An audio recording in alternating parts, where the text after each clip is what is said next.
aussi Fernand qui va nous apporter l'enseignement et j'aimerais prier. Seigneur, on peut te remercier pour ce temps que tu nous as donné de grande gloire. Et maintenant, on voudrait être abreuvé par ta parole, Seigneur. On te demande de mettre ta main sur notre frère Fernand qui va nous apporter ce que toi tu as déjà mis sur son cœur. Et pour nous, Seigneur, ouvre nos cœurs, rends-nous attentifs, qu'on puisse vraiment boire cette parole. Et je veux te remettre aussi les jeunes qui sont en haut, qui eux, ils ont les classes du dimanche d'enseignement. Je te prie pour les monitrices et aussi pour les enfants, te demandant ta grâce pour eux, Seigneur. Merci. Sois béni. Amen. Amen. Bonjour. Bonjour. Comment allez-vous? Bon. Vous avez remarqué le thème, le passage. Ceux qui ont leur Bible, je vous inviterai à ouvrir dans Matthieu, au chapitre 13. Et nous allons lire les versets 44 à 46. Le thème du message ce matin, c'est « Chasse au trésor ». Êtes-vous prêts? OK. Alors, le passage, « Le royaume des cieux est encore semblable à un trésor caché dans un champ. L'homme qui l'a trouvé le cache, et dans sa joie, il va vendre tout ce qu'il a et achète ce champ. Le royaume des cieux est encore semblable à un marchand qui cherche de belles perles. Il a trouvé une perle de grand prix et il est allé vendre tout ce qu'il avait et l'a acheté. » Ça promet? Oui, ça promet. Vous aimez la chasse au trésor? Je me rappelle quand on était plus jeune, on avait un jeu dans les camps, c'était chasse au trésor, et puis on prenait une bonne partie de la journée à chercher des trésors dans la forêt un peu partout. Et puis, c'était vraiment excitant. C'était quelque chose, une aventure que nous avions. Le royaume de Dieu, j'aimerais en dire un mot parce que ça va revenir souvent dans le message, dans ce message-ci ce matin. Et puis, j'aimerais qu'on puisse avoir l'heure juste en qu'est-ce que ça veut dire. Et j'ai pas le temps. On va peut-être entrer un jour dans une étude sur le royaume de Dieu, qu'on appelle aussi le royaume des cieux. Alors, un petit mot d'explication, puis après ça, on va continuer la chasse au trésor. Donc, le royaume de Dieu, ou royaume des cieux, est la sphère où Dieu règne, où sa volonté est respectée et accomplie. Et remarquez que seul Matthieu parle du royaume des cieux, alors que Marc et Luc, dans les mêmes phrases, emploient l'expression « royaume de Dieu ». Et là, vous avez les textes.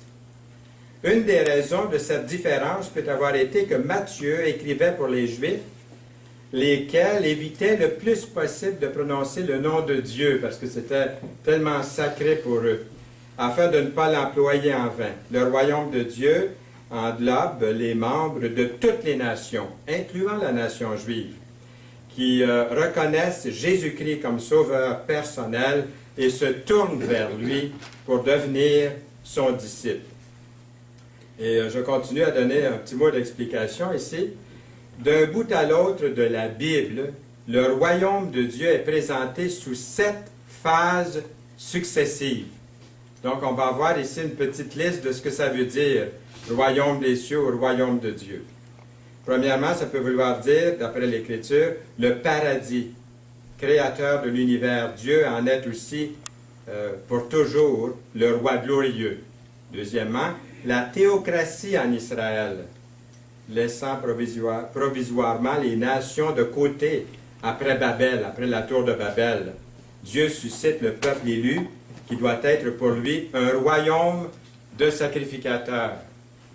Ensuite, le royaume de Dieu annoncé par les prophètes au moment où disparaît la théocratie. Le Seigneur en annonce le rétablissement bien plus glorieux. Un jour, le fils de David occupera éternellement le trône. Il naîtra d'une vierge à Bethléem. Ensuite, le royaume des cieux, le royaume de Dieu, c'est le royaume offert et rejeté à la première venue du Seigneur Jésus-Christ. Dès sa naissance, Jésus est présenté comme roi. Nous avons les textes bibliques qui sont là. Jean-Baptiste annonce aux Juifs que le royaume des cieux est proche. Et ce matin, ce qui va nous intéresser le plus, j'aimerais m'attarder sur ce 5e point parce que ça vous concerne, ça me concerne, c'est notre époque, c'est notre âge, c'est notre temps. Le 5e point, c'est le royaume de Dieu caché dans les cœurs.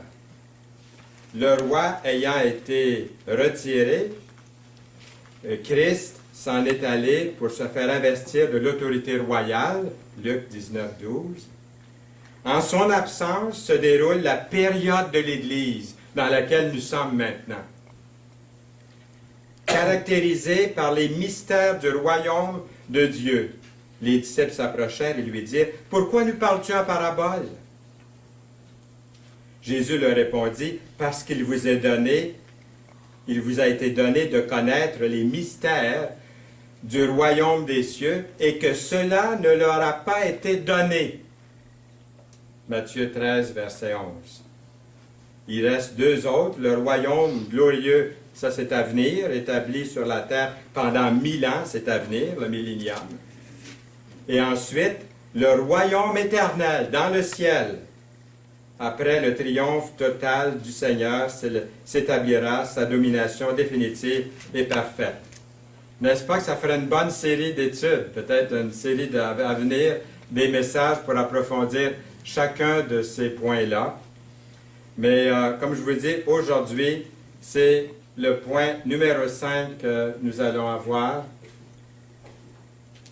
Et puis, il y a quelque chose là qui ne vient pas, mais vous l'avez probablement vu avant. Et le royaume de Dieu est caché dans les cœurs. C'est ça qui est le message d'aujourd'hui. En l'absence visible de Jésus se déroule présentement la période de l'Église, qui est caractérisée par les mystères du royaume et le texte que nous avons lu. Ce que vous voyez ici, il y en a peut-être qui se souviennent de Mel Fisher. Je vois des sourires. Peut-être que vous vous souvenez que Mel Fisher a été appelé le plus grand chasseur de trésors au monde. Son rêve depuis sa tendre enfance, c'était de trouver un trésor perdu. Lorsqu'il a lu les histoires de pirates puis de bateaux remplis de trésors du roman qu'on voit ici, L'île au trésor, par Robert Louis Stevenson, il a voulu, lui aussi, quand il serait plus grand, adulte, trouver des trésors. Et ses parents étaient éleveurs de volailles, donc ça ne donnait pas tellement un suivi à ce qu'allait devenir lui. Et puis, il a quitté sa ferme, finalement, pour s'installer à Key West, en Floride. Et puis, il a démarré une entreprise à la recherche de trésors enfouis. Puis, un jour, imaginez-vous, il trouve plus de 1000 pièces d'or au fond de l'océan. Alors, Mel Fisher a fait de fréquents voyages en Espagne pour examiner d'anciens documents et des archives du gouvernement. Et ces documents font mention d'une flotte espagnole de 28 navires, autrefois, qui ont quitté La Havane, Cuba. C'était le 4 septembre 1622. Et à bord, il y avait de l'argent du Pérou et du Mexique, de l'or et des émeraudes de Colombie, des perles du Venezuela, et au début des années 1600, la couronne espagnole a désespérément besoin d'une fortune pour garnir les coffres du roi Philippe IV. La richesse du Nouveau Monde était liée à la guerre, mais toutefois, le lendemain, la flotte se trouve assaillie par un terrible ouragan en entrant dans le détroit de Floride, et 8 de ces navires coulent au fond de la mer à cause de cette terrible tempête. Le fleuron de la flotte espagnole se nommait Atocha, puis elle contenait une cargaison inestimable, des tonnes d'argent, des centaines de livres d'or et des bijoux précieux. Fisher a commencé sa recherche pour le trésor perdu à bord de son bateau. Il s'est acheté un bateau, il avait maintenant les moyens. Le bateau s'appelle le Dauntless, un bateau des plus sophistiqués, utilisant des équipements électroniques les plus chers. Et pendant 16 ans, il a persévéré dans ses recherches. Le coût était faramineux. Et puis, les sacrifices étaient énormes. Des années de fausses pistes, une tragédie personnelle, puis au bord constamment de la ruine. Et 6 ans même après le début de la recherche, il a perdu son fils, sa belle-fille et un autre plongeur au cours d'une terrible tempête encore en mer. Mais il a continué année après année. Et chaque jour, il a répété à son équipe, « Today's the day ». Ça va arriver aujourd'hui. C'est aujourd'hui. Today's the day. Mais pendant 16 ans, il avait tort. Il a eu tort parce qu'il n'y a rien qui se produisait. Mais il continuait, il persévérait. Puis un jour, par un chaud après-midi de juillet 1985, son plus jeune fils communique par radio, « Rangez vos cartes, nous l'avons trouvé !» La mer Laude, 7 coffres remplis d'argent, un coffre rempli de lingots d'or solides. Il y avait des bijoux, de l'argent, des centaines de barres d'or, chacun pesant environ 100 livres. Et c'est probablement d'avoir trouvé le plus grand trésor de tous les temps, d'une valeur à l'époque autour de 400 millions de dollars. 2 semaines plus tôt, Fisher était tellement cassé financièrement qu'il ne pouvait pas payer ses employés. Et puis, Jésus nous a enseigné que le royaume des cieux est comme trouver un grand trésor. Pas beau, ça? J'allais dire, qui a trouvé ce grand trésor ici ce matin? Bon, pourquoi pas? Qui a trouvé ce grand trésor? Amen. La plupart des gens ici. J'espère que tous, avant que la réunion soit terminée, vous allez aussi prendre ce trésor. On va vous dire comment faire pour avoir ce trésor brièvement. Mais pour nous qui avons ce trésor, écoutez bien parce qu'on ne s'en échappe pas maintenant qu'on a le trésor. Il y a des sacrifices, il y a des choses. Le salut est gratuit, mais devenir disciple coûte vraiment quelque chose. Alors écoutez bien jusqu'à la fin, ça vaut vraiment la peine. Alors que nous poursuivons notre série sur les paraboles de Jésus, aujourd'hui, nous nous pencherons sur 2 paraboles les plus courtes, la perle de grand prix et le trésor caché dans un champ. Et ces 2 mini-paraboles sont jumelles, en quelque sorte. Elles sont très similaires à de nombreux égards. Nous allons voir la nuance entre les deux. Elles sont très similaires, comme je dis. Elles nous enseignent le même message. Si vous voulez, on va jeter un coup d'œil pour voir ce que nous pouvons discerner de ce message ce matin, selon Matthieu chapitre 13, qui contient un total de 7 paraboles. Dans Matthieu 13, le verset 44, nous avons le trésor caché dans un champ. Le royaume des cieux est encore semblable à un trésor caché dans un champ. L'homme qui l'a trouvé le cache.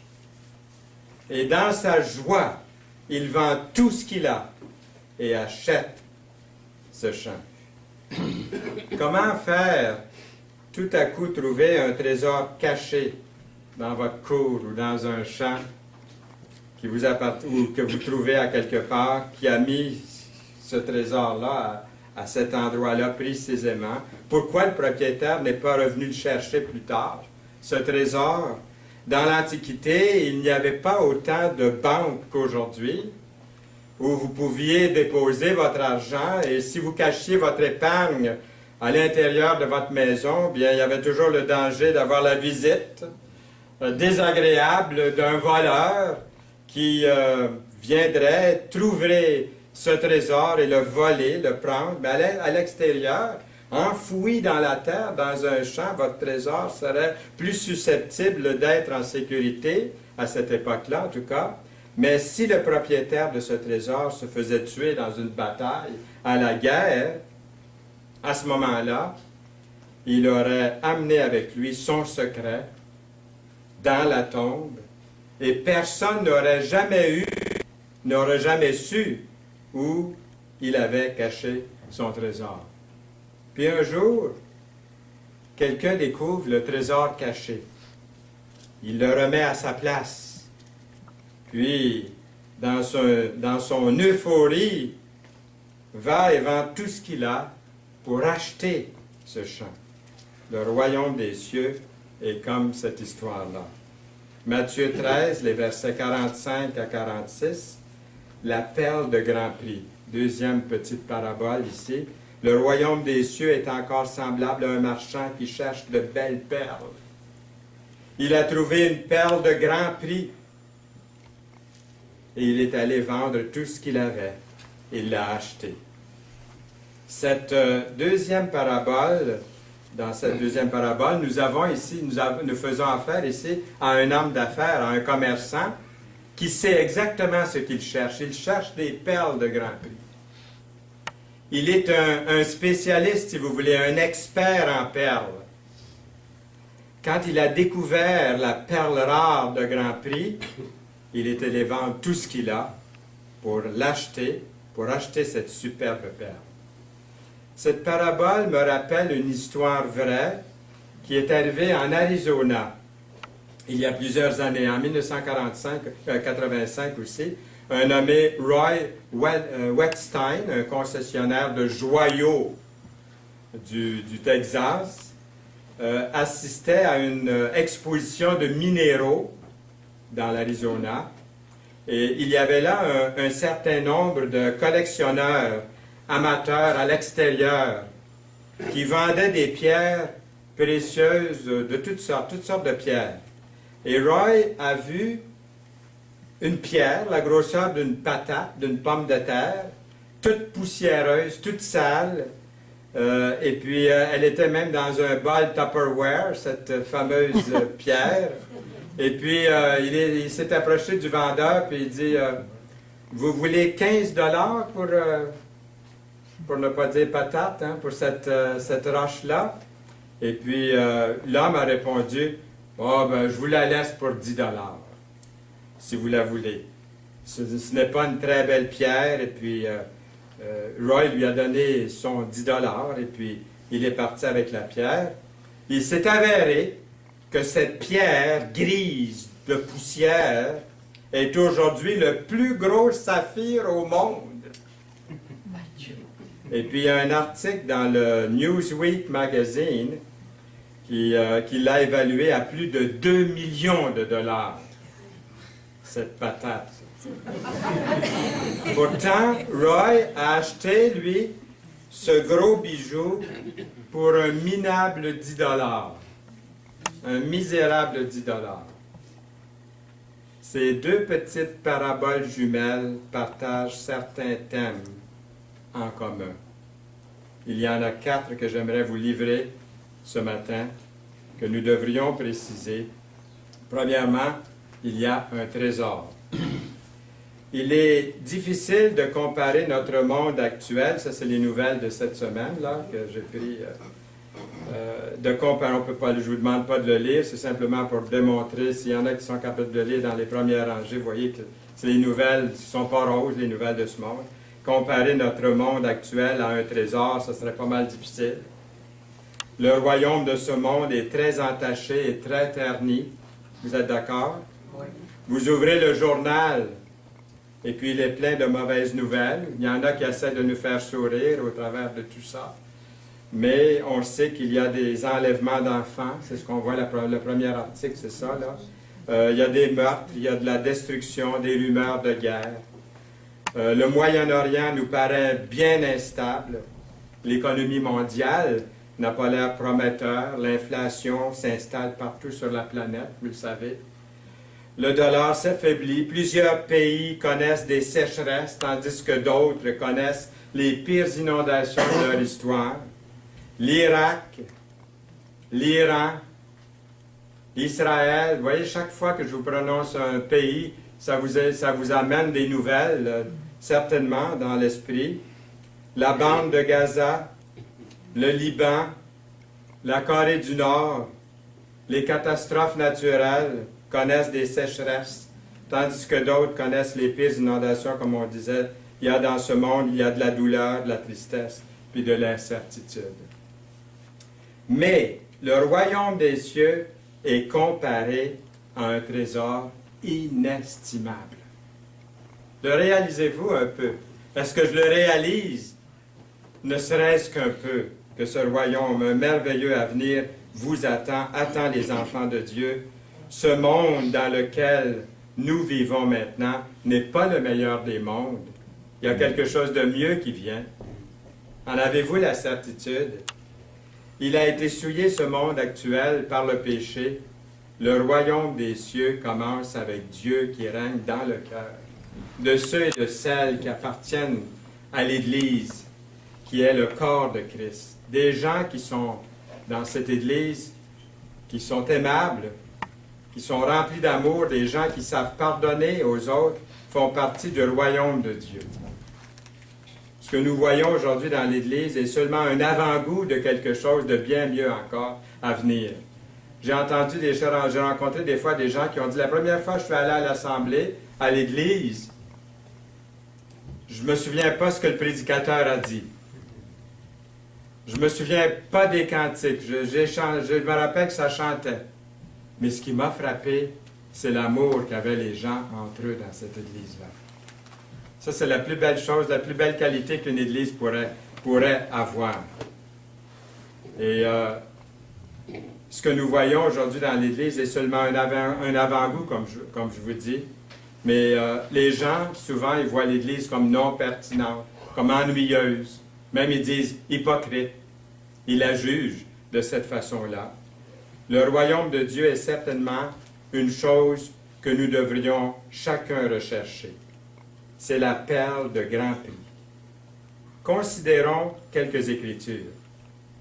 1 Corinthiens 2,9. Ce sont des choses que l'œil n'a point vues, que l'oreille n'a point entendues et qui ne sont point montées au cœur de l'homme, des choses que Dieu a préparées pour ceux qui l'aiment.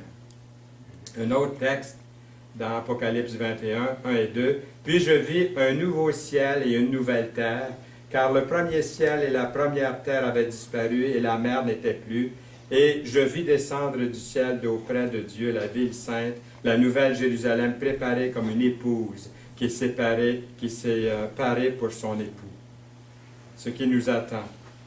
Dans Apocalypse 21, 4, il essuiera toute larme de leurs yeux. Ce n'est pas marqué qu'il n'y aura plus de larmes, mais c'est marqué que s'il y a une larme, il y aura quelqu'un pour l'essuyer, cette larme-là.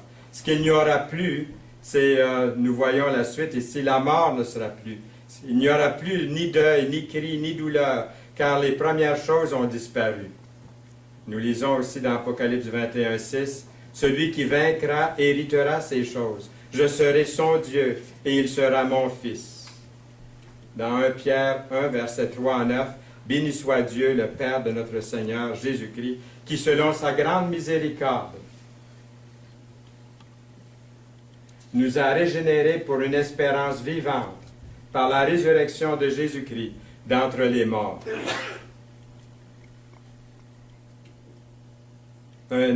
Pour un héritage qui ne peut ni se corrompre, ni se souiller, ni se flétrir. Il vous est réservé dans les cieux. À vous qui, par la puissance de Dieu, êtes gardés par la foi pour le salut, prêts à être révélés dans les derniers temps. Remarquez que c'est par la foi. C'est là ce qui fait notre joie que maintenant, puisqu'il le faut, vous soyez attristés pour combien de temps? Pour un peu de temps, par diverses épreuves, afin que l'épreuve de votre foi, plus précieuse que l'or périssable, qui cependant est éprouvé par le feu, ait pour résultat la louange, la gloire et l'honneur lorsque Jésus-Christ apparaîtra. Vous l'aimez sans l'avoir vu. C'est quelque chose. Vous croyez en lui sans le voir encore. Je trouve que c'est louable de placer sa foi en lui. vous réjouissant d'une joie merveilleuse et glorieuse, parce que vous obtiendrez, le salut de vos âmes. À quel prix? Comment? Pour prix de votre foi. Un homme du New Jersey, aux États-Unis, a reçu un héritage à la suite du décès de sa tante. Le testament disait « Pour mon bien-aimé Stephen Marsh, je quitte ma famille, ma Bible et tout ce qu'elle contient. Avec le résidu de ma succession, après mes frais d'obsèques et mes dettes acquittées. Une fois toutes les factures payées, il restait seulement quelques centaines de dollars pour Stephen. Bientôt, l'argent était dépensé.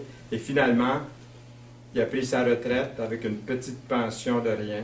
Et pendant plus de 20 ans, il a vécu au seuil de la pauvreté. Un jour, en faisant le grand ménage dans ses affaires, avant d'aller vivre avec son fils, il a retrouvé la vieille Bible que sa tante lui avait laissée. En l'ouvrant, il a été étonné de trouver plusieurs beaux billets de banque. Tout au long des pages du livre, il y en avait, pour une somme de plusieurs milliers de dollars. Nombreux sont ceux qui pensent de jamais trouver dans la Bible un trésor.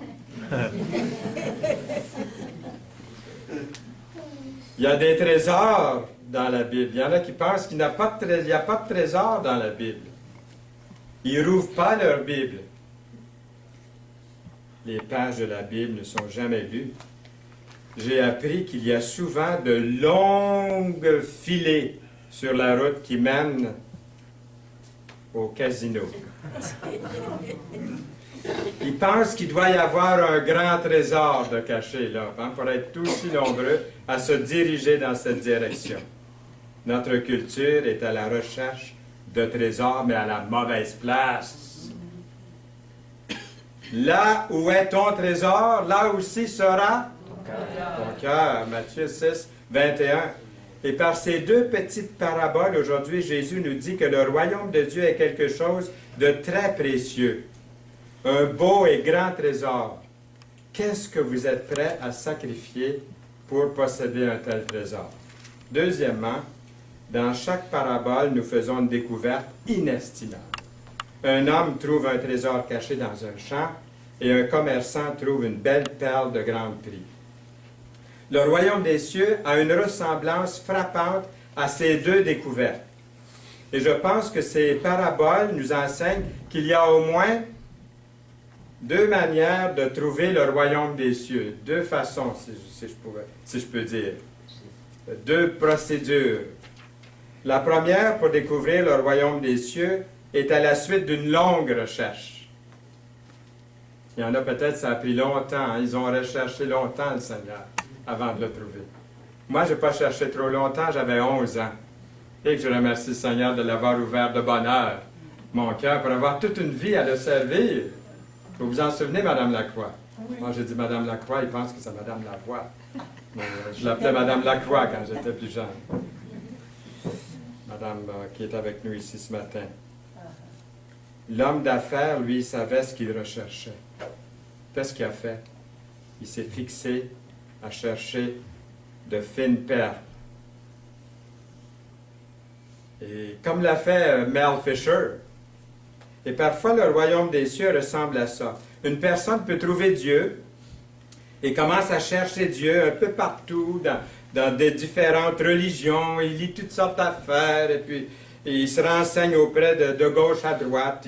Il va voir peut-être même juste dans l'hindouisme, le bouddhisme, le judaïsme, tous les ismes, sans oublier les différentes formes de christianisme. Là, il devient plus mélangé. Il dit, c'est où la vérité? Je vais aller où, là, moi, là? Il y en a tellement, qu'est-ce que je vais faire avec tout ça? Il ne cherche pas la bonne place. Il finit par constater que parmi les religions du monde, seul le vrai christianisme des évangiles offre la seule façon de se réconcilier avec Dieu. Et c'est par grâce. C'est par grâce. Une grâce que Dieu nous fait dans son Fils. La foi chrétienne affirme que Dieu est entré dans l'histoire par son Fils, le Seigneur Jésus. Jésus-Christ s'est donné lui-même comme un sacrifice pour votre péché et le mien.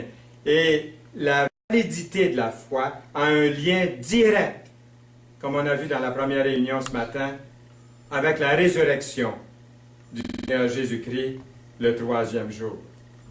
Si quelqu'un décide alors de devenir chrétien, qu'est-ce qu'il va faire? Quelle église va-t-il choisir?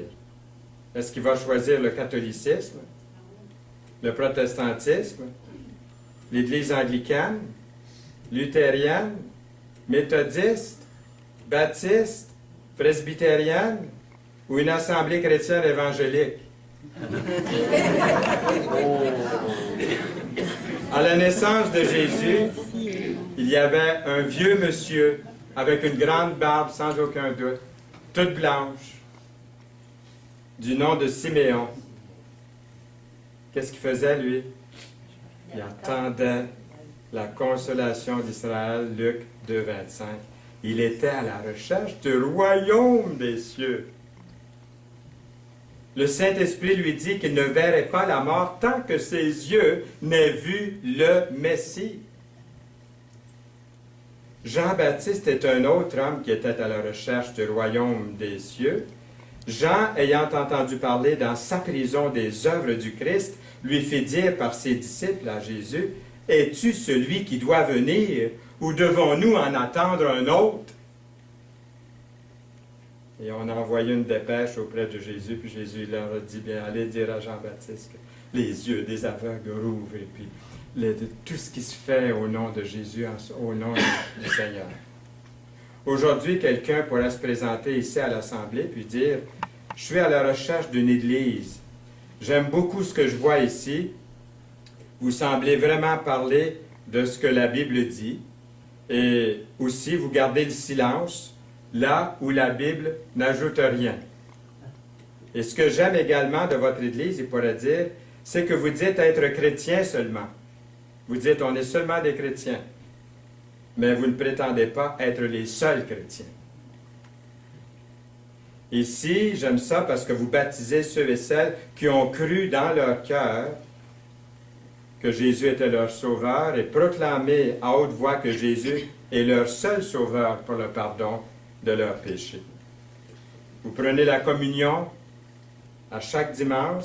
À chaque dimanche, j'ai été à la recherche d'une telle église depuis tellement longtemps et maintenant, enfin, je l'ai trouvé. Ça peut arriver qu'une personne trouve enfin le royaume des cieux après une très longue recherche. En d'autres circonstances, une personne pourrait trouver une église un peu par accident, un peu par coïncidence, par hasard. Cette personne ne s'était pas vraiment là, intentionnellement mise à la recherche de la vérité ou d'une église, hein? Mais c'est arrivé comme par accident.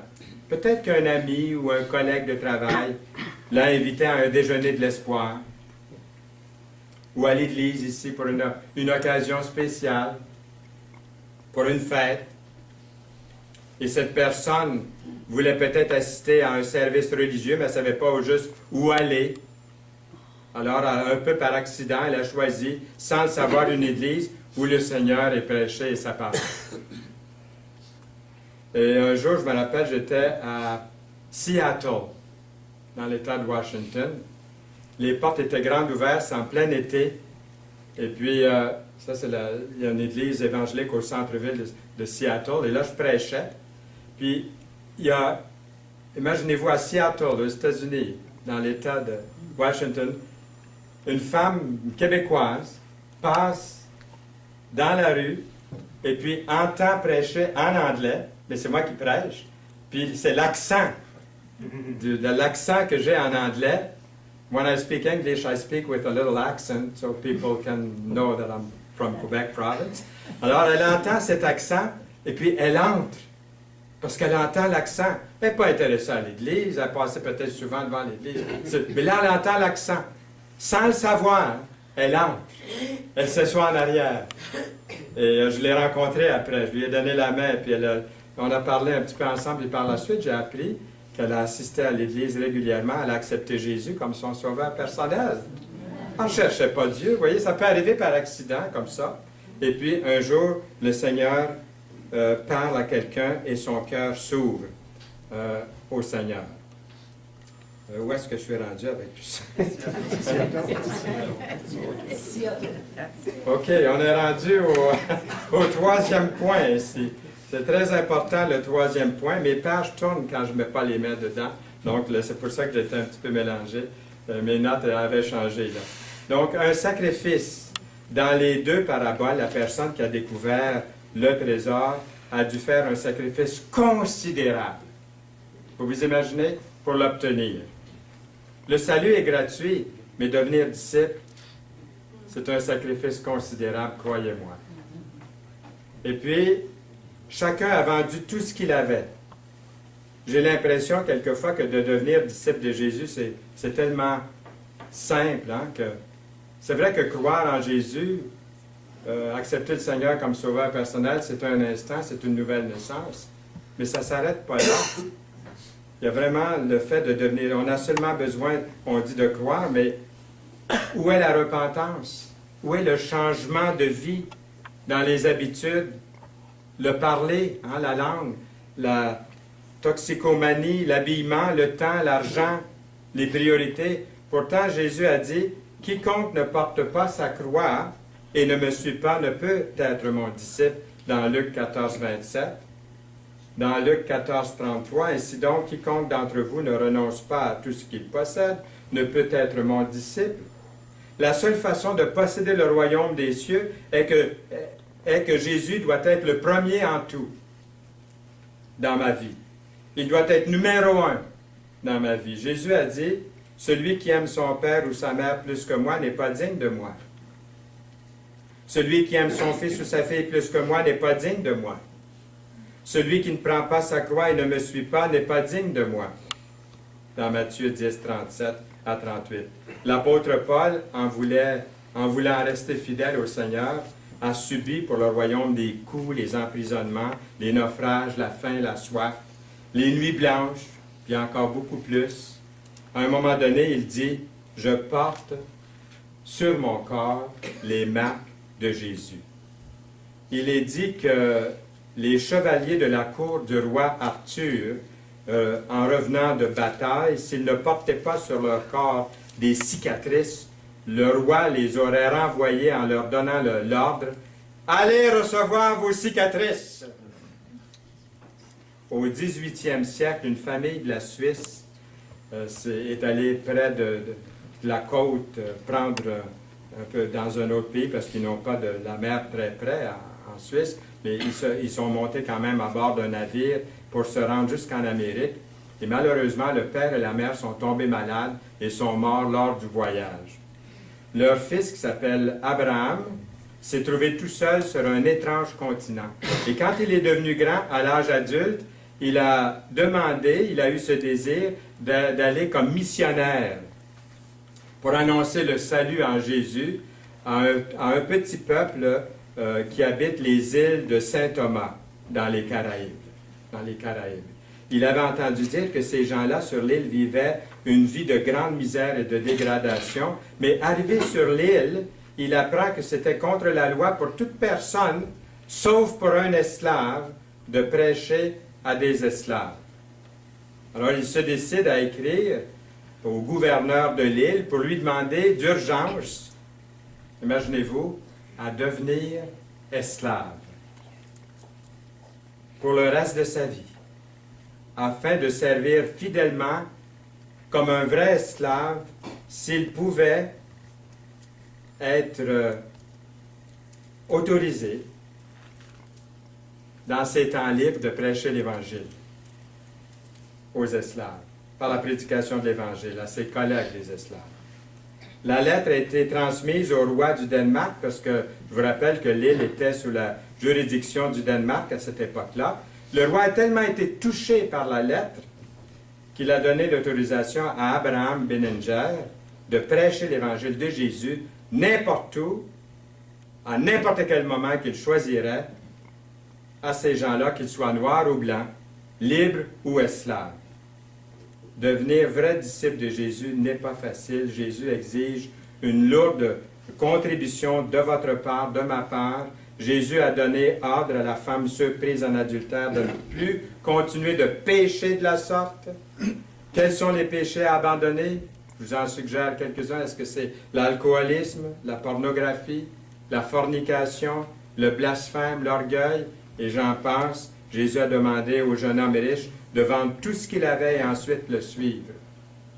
Mais la Bible dit que le jeune homme riche s'en alla tout triste parce qu'il n'était pas disposé à payer le prix. Qui est prêt à payer le prix pour le suivre? Le prix est-il trop élevé? Ces choses qui étaient pour moi, dit l'apôtre Paul des gains, je les ai regardées comme une perte à cause de Christ. Et même je regarde toutes choses comme une perte à cause de l'excellence de la connaissance de Jésus-Christ, mon Seigneur, pour lequel j'ai renoncé à tout, et je le regarde comme de la boue afin de gagner Christ, pour parvenir, si je puis, à la résurrection d'entre les morts. Le quatrième point, le dernier point, on nous dit que lorsque l'homme a trouvé le trésor caché dans un champ, dans sa joie, pas avec regret, dans sa joie, pas avec tristesse, non, dans sa joie, il a vendu tout ce qu'il avait pour acheter ce champ. Et lorsque après 16 longues années, Mel Fisher a enfin trouvé le bateau espagnol au fond de la mer avec son trésor, lui et son équipe ont été comblés de joie. Une femme a été interviewée à la télévision. Regardez la joie sur son visage.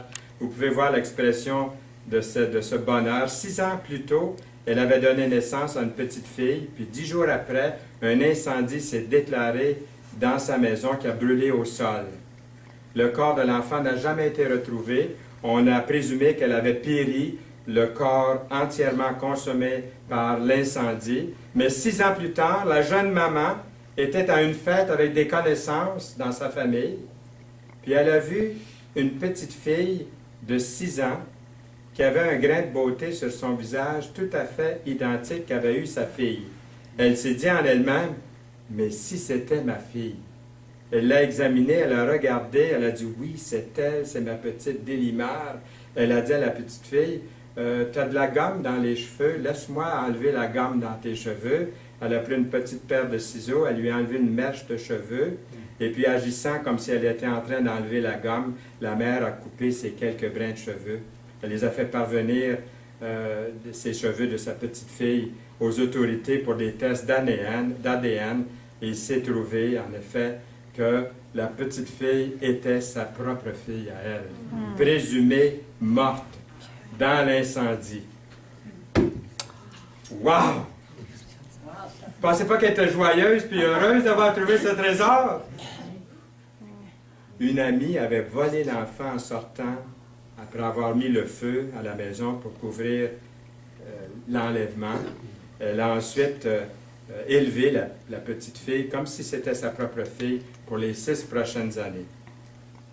Vous pouvez vous imaginer la joie de la mère et la petite fille après avoir été réunies. La fille a pris un certain temps pour s'adapter, mais imaginez-vous la joie de la mère qui a retrouvé sa fille qu'on avait cru morte. Vous vous souvenez du jour où vous avez reconnu Jésus-Christ comme votre sauveur personnel? Vous vous souvenez combien vous étiez heureux? Est-ce qu'il y en a qui s'en souviennent? Ouais. Lorsque vous êtes sorti des eaux du baptême par immersion, vous vous rappelez quand vous avez été baptisé? C'est parce que vous aviez accepté le Seigneur avant ça. Vous avez été baptisé du baptême du Seigneur, et il est appelé le baptême du Seigneur, le baptême par immersion. Il y avait une grande joie dans le cœur. Quand il ou elle trouve le royaume des cieux, il y a une grande joie. Quand l'eunuque éthiopien a été baptisé, la Bible nous dit que joyeux, il poursuivait sa route. Beaucoup de personnes ne seraient peut-être pas portées à faire un lien entre la joie et le christianisme. Je parle du vrai christianisme. Mais la Bible fait un lien entre la joie et le christianisme. L'ange leur dit, ne craignez point, car je vous annonce une bonne nouvelle qui sera pour tout le peuple un sujet d'une grande joie. Dans Luc 2, 10 et 11, c'est qu'aujourd'hui, dans la ville de David, vous est né un sauveur, qui est le Christ le Seigneur.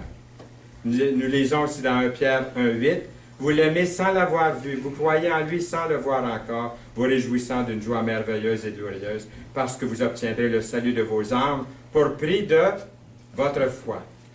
Or, à celui qui peut vous préserver de toute chute et vous faire paraître devant sa gloire irréprochable et dans l'allégresse. Jude 24. Conclusion. Comment décririez-vous le royaume des cieux? À quoi ressemble-t-il? Si vous voulez, relisons le texte du début. Le royaume des cieux est encore semblable à un trésor caché dans un champ. L'homme qui l'a trouvé le cache. Dans sa joie, il va vendre tout ce qu'il a et achète ce champ. Le royaume des cieux est encore semblable à un marchand qui cherche de belles perles. Il a trouvé une perle de grand prix et il est allé vendre tout ce qu'il avait et l'a acheté. Ces deux petites paraboles sont destinées à enseigner des leçons très importantes, vous ne pensez pas? Le royaume des cieux est très beau, d'un prix inestimable.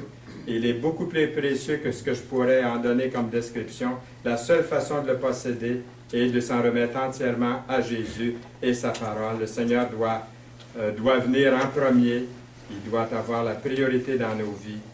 Quand une personne découvre le Seigneur, soit par intention ou par accident, comme on a vu, ça apporte toujours une très, très, très grande joie.